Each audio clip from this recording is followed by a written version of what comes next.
Just 15 miles from the hustle and bustle of Times Square, and only a stone's throw from one of Westchester's busiest thoroughfares, sits a more than century-old landmark where legends like Seabiscuit have long galloped to victory. The Empire City Casino is also home to one of the largest gaming floors in the nation. We welcome more annual visitors here than the Statue of Liberty. But now the iconic property is on the brink of transformation. It's something that we as MGM have been looking forward to since the day that we arrived here in New York. General Manager Ed Domingo is the man taking the reins as the high-stakes competition for a full-scale gaming license hits a fever pitch. The application process is finally here. What is your mindset like right now? Oh my gosh, we couldn't be more excited. It has been a long time coming, and we are getting ready to hopefully show the world soon what we have envisioned for this facility, what we have prepared for this community. Domingo recently agreed to give us his first sit-down interview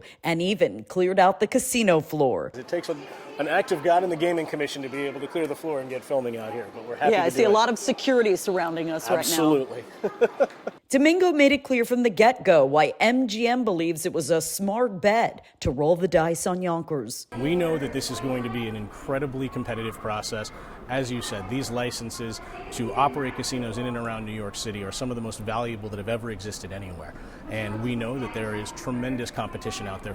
We feel really good about our chances. You mentioned your competitors. We're talking about Wynn, Hard Rock, Caesars. Why should the gaming committee select MGM over all those others? Well, it's a great question. Those are incredible companies with great histories and great operations. We believe that MGM is a premier operator. We're a global Fortune 500 brand. We operate casinos and resorts the world over, and we've shown that we do things the right way. For the first time, Domingo also revealed an additional $850 million investment should MGM win a license to create 3 new luxury restaurants, a floor-to-ceiling sports book, and a state-of-the-art entertainment center to draw in big acts, such as Bruno Mars, Lady Gaga, the Jonas Brothers, Aerosmith.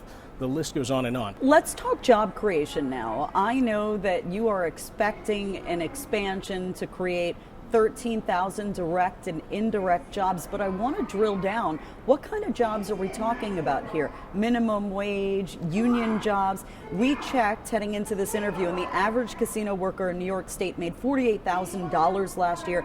Are those the type of salary ranges we can expect here? No, certainly not.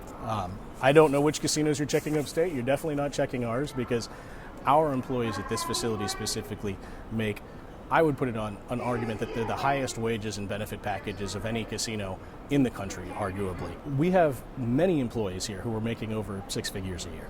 So realistically, how far off are we from seeing those help wanted signs? When do you think workers in Yonkers and the Bronx and beyond can expect to start applying for these jobs? It's really up to the state, unfortunately. As soon as they give us the indication that that license is going to be in hand, we'll have to start making those decisions. You've got the Lincoln Park section of Yonkers. To the other side, you've got the Beverly Crest Homeowners Association. Have you sat down with those groups and those homeowners to address their concerns? We have heard people talking about traffic. We understand that. We've been sitting down with those community members, those neighborhood associations for years now.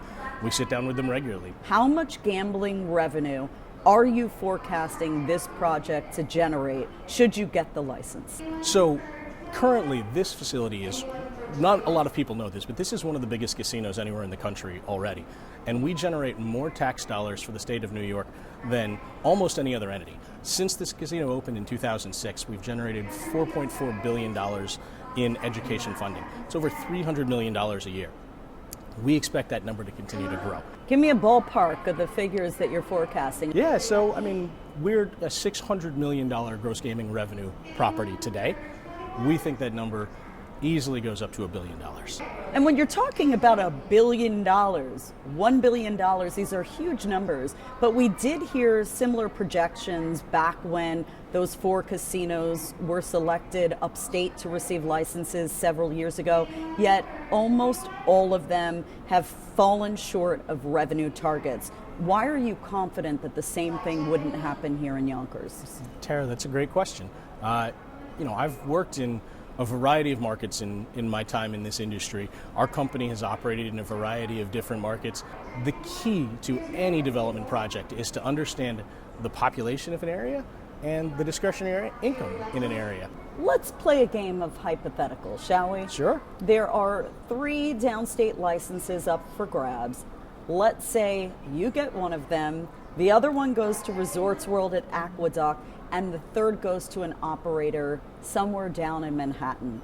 Aren't you at all concerned that the downstate market for gambling will become oversaturated at some point? Honestly, I'm not.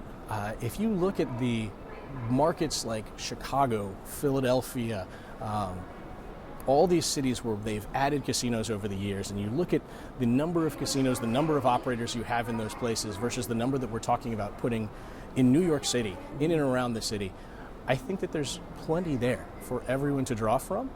Now all MGM has to do is play their cards right. Tara Rosenblum, News 12.